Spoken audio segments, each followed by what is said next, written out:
Hi டிஜி squad. இன்னைக்கு நீங்க ஆவலா எதிர்பார்த்துட்டு இருந்த என்கிட்ட கமெண்ட் செக்ஷன்ல நிறைய வந்துட்டு இருந்த கமெண்ட் என்னன்னு பாத்தீங்கன்னா, ப்ரோ நிஃப்டி பேங்க் நிஃப்டியை பத்தி அனலைஸ் போடுங்கன்னு சொல்லிட்டு நிறைய கமெண்ட்ஸ் வந்துருந்துச்சு.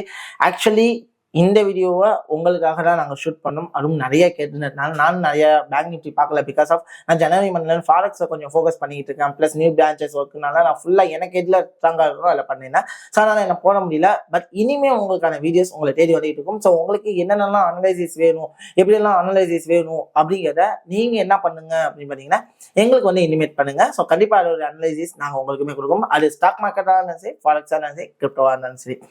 Okay, well done. ஸோ இப்போ வந்து பார்த்தீங்க அப்படின்னா, ஸோ இன்னைக்கு நிஃப்டி ஃபிஃப்டியோட மார்க்கெட் மூமெண்டம் நெக்ஸ்ட் வீக்ஸ் எப்படி இருக்க போகுது அப்படிங்கிறத இந்த வீடியோவில் பார்க்க போகிறோம். Let's come to the video. So actually பார்த்தீங்க அப்படின்னா இதே நிஃப்டி வீடியோ நான் போன ஃப்ரைடே ரெடி பண்ணோம். பட் அன்ஃபார்ச்சுனேட்லி டெக்னிக்கல் இஷ்யூனால என்னால் வந்து அந்த இடத்துல வந்து அவுட்புட் கொடுக்க முடியல. பட் அதனால நிறைய நான் ரிப்பீட்டாக பண்ணேன். வெள்ளிக்கிழமை நான் பண்ண நிஃப்டி 50 நான் என்ன சொல்லியிருந்தேன்னா அது பர்ஃபெக்டாக அப்ரோச் பண்ணிருந்துச்சு. பட் அன்ஃபார்ச்சுனேட்லி என்னால் வீடியோ போட முடியல.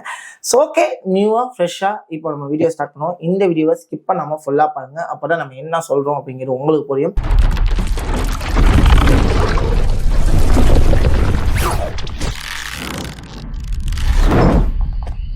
ஸோ லெட்ஸ் மார்க்கெட்டை நான் ஃப்ரெஷ்ஷாக சார்ட் எடுத்துக்கிட்டேன். ஃப்ரெஷ்ஷாக சார்ட் பார்க்கும்போது மார்க்கெட்டோடைய கரண்ட் மூவ் பார்த்தீங்க அப்படின்னா தெளிவாக தெரியுது. மார்க்கெட் ஒரு கிளியரான up trend. So up trend தெரிகிறப்போ நமக்கு தேவையானது மார்க்கெட்டோடைய கிளியர்டு சப்போர்ட் லெவல். ஸோ அந்த கிளியர் சப்போர்ட் லெவலை நான் நோட் பண்ணிட்டேன். எகைன் மார்க்கெட்டோட ரேஞ்சை பார்த்தீங்க அப்படின்னா இந்த இடத்துல எனக்கு இன்டர்னல் ஸ்ட்ரக்சரோட லோவும் கிடைச்சிருச்சு. ஸோ இந்த லெவலை பிரேக் பண்ணாதான் மார்க்கெட் கீழே வரும் அப்படிங்கிறது. நான் எந்த லெவலில் இருக்கிறேன் பார்த்தீங்கன்னா 16717 ரேஞ்சை பிரேக் பண்ணாதது வரைக்கும் மார்க்கெட் மேலன்னு சொல்றேன். ஸோ இப்போ நம்ம இருக்கிற மந்த்லி டைம் ஃப்ரேம்ல let's go for the week. So weekly time ஃப்ரேமுக்கு நான் போனேன். வீக்லி டைம் ஃப்ரேமை பார்க்கும்போது எனக்கு தெளிவாக தெரிஞ்சிச்சு மார்க்கெட் கரண்டாக என்ன இருக்குன்னா ஒரு இம்பல்ஸ் ஸ்ட்ரக்சரில் இருக்குது. ஸோ இம்பல்ஸ் மூமெண்டமுக்கு கண்டிப்பாக ரீட்ரேஸ்மெண்ட் அப்படிங்கிற ஒரு விஷயம் இருக்கும்.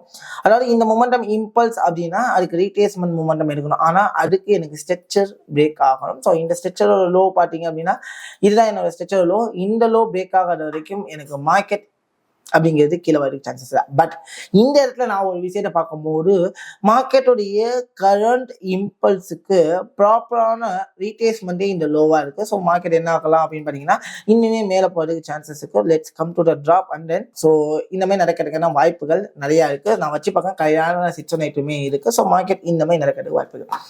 இந்த மாதிரிலாம் எப்போ நடக்கும் அப்படிங்கிறத பார்க்க போனால் அதுக்கு எனக்கு இப்போ கரண்ட் மூமெண்டம் இருக்குது. அதாவது இந்த மூமெண்டம் இப்போ கரண்டான இம்பல்ஸ் மூமெண்டம் அப்படிங்கிறது இந்த இடத்துல இருக்கு. ஸோ அந்த இம்பல்ஸ் மூமெண்டம் வச்சு எப்போ மார்க்கெட் மேலே போவோம் அப்படிங்கிற பார்ப்போம். So I can go for the daily. So daily மார்க்கெட்ல நான் உள்ள போய் பார்க்கும்போது என்ன ரியாக்ட் ஆகிருக்கு அப்படின்னு பார்த்தீங்கன்னா ஸோ ஒரு ப்ராப்பரான impulse retest impulse retest impulse. ஓகேவா? ஸோ இந்த மாதிரி ஒரு மூமெண்டம் ரியாக்ட் ஆகிருக்கு. ஸோ அதில் வந்து பார்த்தீங்க அப்படின்னா இப்போ கரண்டாக வந்து பார்த்தீங்க அப்படின்னா ஒரு அப் ட்ரெண்ட்லேருந்து மார்க்கெட் ட்ரெண்ட் ரிவர்ஸ் ஆயிருக்கு. ஸோ எப்படி ட்ரெண்ட் ரிவர்ஸில் கண்டுபிடிக்கணும் அப்படின்னு பார்த்தீங்கன்னா ஸோ இந்த ஸ்ட்ரக்சருடைய இன்டர்னல் லோவை பிரேக் அவுட் பண்ணிட்டான். ஸோ பிரேக் அவுட் பண்ணதுனால எனக்கு இந்த மார்க்கெட்டோடைய ஹையை டாமினேட் பண்ணாதது வரைக்கும் மார்க்கெட் செல் ஆகிறதுக்குமே சான்சஸ் இருக்குது. பட் ஈக்குவல் ஹை மார்க்கெட் வச்சுட்டான். ஈக்குவல் ஹை மார்க்கெட் வச்சோன்னீங்க இப்போ எனக்கு லோ அப்படிங்கிறது என்னுடைய ரேஞ்ச் லெவல் இதுவாக ஆக்ட் ஆகுது. ஓகேவா? ஸோ இந்த லோ ஆக்ட் ஆகணும்னா இந்த லெவலை பிரேக் பண்ணாத வரைக்கும் எனக்கு மார்க்கெட் கீழே மறுறதுக்கு சான்சஸ் கம்மியாக இருக்கு. ஸோ ஃபர்ஸ்ட் எனக்கு செனரியோ என்ன நடக்கணும், அதாவது ஃபர்ஸ்ட் எனக்கு செனரியோ என்ன நடக்கணும் அப்படின்னா இந்த ரேஞ்சை உடைக்கணும். ஸோ அதாவது மார்க்கெட் என்ன பண்ணா இந்த ரேஞ்சை உடைச்சி மார்க்கெட் இந்த டிராப்புக்கு ரியாக்ட் பண்ணிட்டு திருப்பி ரீட்ரேஸ்மெண்ட் வரும். ஸோ ரீட்ரேஸ்மெண்ட் வந்ததுக்கு அப்புறம் என்ன நடக்கணும், ஒரு ஸ்ட்ரக்சர் ஷிஃப்ட் நடக்கணும். மார்க்கெட் என்ன ஆகலன்னா மேலே போகிறதுக்கான ப்ராபபிலிட்டிஸ் இருக்கு. அந்த ப்ராபபிலிட்டியை தான் இப்போ வந்து நம்ம கரண்டாக பார்க்கணும். ஓகேவே, இப்போ நம்ம டெய்லிக்கு வந்தாச்சு. மார்க்கெட் இந்த இடத்துல இருக்கு. கரண்டாக பார்க்க போனால் மேஜராக பார்க்க போனால் மார்க்கெட் அப் ட்ரெண்டில் இருக்கு.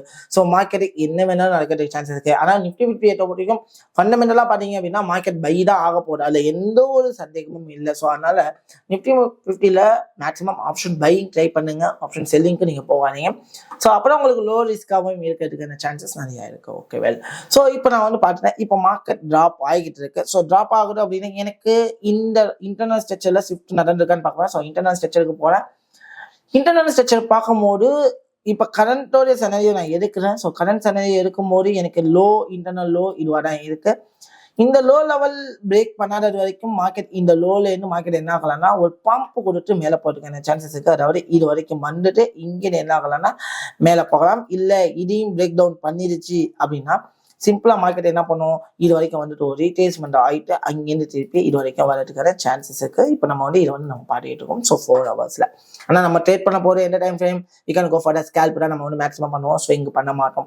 ஸோ ஸ்கேல்ப் பண்ணும்போது இப்போ கரண்ட் செனரியோ நான் நோட் பண்ணும்போது இப்போ எனக்கு கரண்ட் செனரியோ என்ன சொல்லுது அப்படின்னா ஒரு சேனல் ரியாக்ட் பண்ணி மார்க்கெட் ட்ராப் ஆகிட்டு இருக்கு. என்ன ஆகிட்டு இருக்கு அப்படின்னு பார்த்தீங்கன்னா ஒரு சேனல் ரியாக்ட் ஆகி மார்க்கெட் என்ன ஆகிட்டு இருக்குன்னா ட்ராப் ஆகிட்டு இருக்கு. ஸோ கிளியராக பார்த்தீங்கன்னா உங்களுக்கு தெரியும். ஸோ மோர் தென் டச்சஸ் கொடுத்துருக்கு.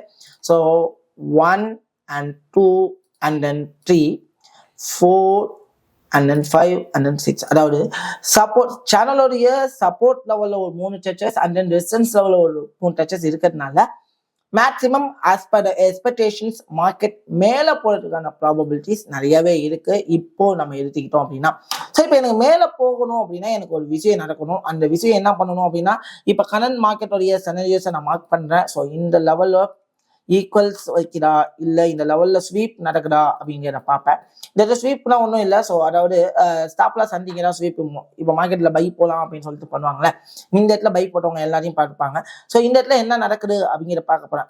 ஸோ இந்த இடத்துல ஒரு விஷயம் நடக்குது, ஒரு ஸ்ட்ரெச்சர் ஷிஃப்டோ இல்லை ஒரு ப்ராபபிலிட்டியோ நடக்குது அப்படின்னும் போது இந்த இடத்துல என்ன பண்ணலாம்னா ஒரு பைக்கான செனரியோ கிடைக்கும். எப்போ கிடைக்கும்னா இந்த இடத்துல பிரேக் அவுட் நடக்கணும். அதாவது நல்லா பார்க்கணும். இந்த இடத்துல என்ன பண்ணணும் அப்படின்னா இன்டர்னல் ஸ்ட்ரெச்சர் ஷிஃப்ட் நடக்கணும். ஷிஃப்ட் நடந்து கூட மார்க்கெட் என்ன பண்ணலாம் அப்படின்னு பார்த்தீங்கன்னா ஒரு டிராப் நடந்துக்கிட்டே இருக்கிறதுக்கான சான்சஸ் இருக்கு. பிகாஸ் ஆஃப் மேஜரான லெவல் இது. ஸோ மேஜரான லெவல் இருக்குங்கிறப்போ மார்க்கெட் என்ன பண்ணலாம், அதே மாதிரி இந்த செனரியோவை மார்க்கெட் ரியாக்ட் பண்ணலாமா அப்படிங்கிறது எனக்கு தெரியும். ஸோ அப்போ எனக்கு என்னென்னலாம் ப்ராபபிலிட்டிஸ் இருக்கு அப்படிங்கிற நான் செக் பண்ண போனேன். ஸோ இந்த இடத்துல நான் ப்ராபபிலிட்டிஸ் செக் பண்ணும்போது எனக்கு இந்த இன்டர்னல்ல ரியாக்ட் பண்ணும்போது ஆக்சுவலி இந்த இம்பல்ஸ் ரியாக்ட் பண்ணும்போது ஸ்விங் ஹைலேருந்து ஸ்விங் லோக்கு நான் ரீட்ரேஸ்மெண்ட் எடுக்கும்போது எனக்கு ஒரு ப்ராபபிலிட்டியான ஏரியாலே எனக்கு ரிஜெக்ஷன் கிடைக்கணும். அப்போ அந்த ப்ராபபிலிட்டியான ஏரியா எங்க வைக்கிறேன் அப்படின்னா என்னுடைய சிட்சோனைட் ஏரியாவை நான் வைக்கிறேன். அப்படி வைக்கும்போது மார்க்கெட் இந்த மாதிரி ரியாக்ட் ஆகுது அப்படின்னா என்னோட மார்க்கெட்டோட ரேஞ்ச் எப்படி இருக்கும் அப்படின்னா இந்த மாதிரி இந்த இடத்துல ரியாக்ட் ஆச்சு அப்படின்னா ஸோ மார்க்கெட் ஒரு ரீட்ரேஸ்மெண்ட் கொடுத்துட்டு எக்கையும் மார்க்கெட் ஹைக்கு போயிட்டு ரியாக்ட் ஆகலாம். இல்லை இந்த ஹையை பிரேக் டவுன் பண்ணுது அப்படின்னா நோ இஷ்யூஸ். இந்த இடத்துல இருந்து மார்க்கெட் செல் ஆகி ட்ராப் ஆகிறதுக்கு சான்சஸ் இருக்கு. ஸோ அப்போ எங்கெங்கெல்லாம் ப்ராபபிலிட்டியை நம்ம வந்து செட் பண்ணலாம் அப்படின்னு பார்த்தீங்கன்னா ஃபர்ஸ்ட் ப்ராபபிலிட்டி நான் வந்து செல் என்ட்ரி எடுக்கணும் அப்படின்னா இந்த இடத்துல எடுங்க.